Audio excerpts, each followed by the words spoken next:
তারা ভোটের আগের দিন আমরা যখন বাড়ি বাড়ি স্লিপ দেই, তারা আমাদের এই মা বোনদের ভোটার স্লিপটা তারা দিয়ে দিবে তাদের হাতে। তারা এসে সর্বপ্রথম ভোট দেবে, বোরকা পরে আসবে, বোরকা খুলতে আপনি বলতে পারবেন না। সর্বপ্রথম আমাদের ভোটগুলি তারা দিয়ে দিবে, তারপর তাদের ভোট তো ফ্রি হয়ে গেল, তখন তারা তাদের ভোট অনায়াসে দিতে পারবে।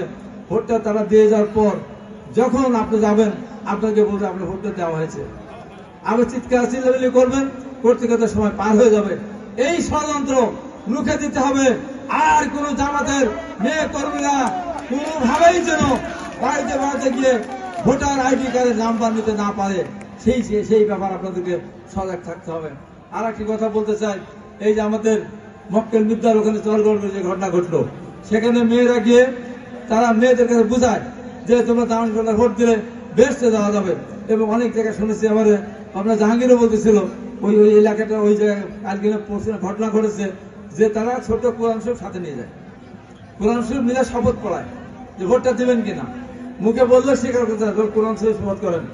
আপনারা আজকে এখান থেকে বলে দিচ্ছে ঈশ্বরদী, আটগড়িয়া, পাবনা শুধু না, বাংলাদেশের কোন এলাকায় জামাতের গ্রামের তালিম বন্ধ করে দিতে হবে।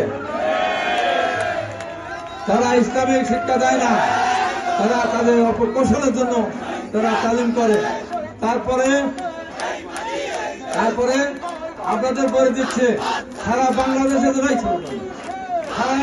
সারা বাংলাদেশের জন্য প্রযোজ্য।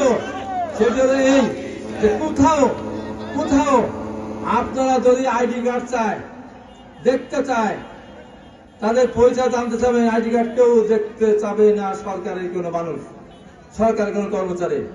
যারা দেখতে যাবে সারা বাংলাদেশের মা বোনদের কাছে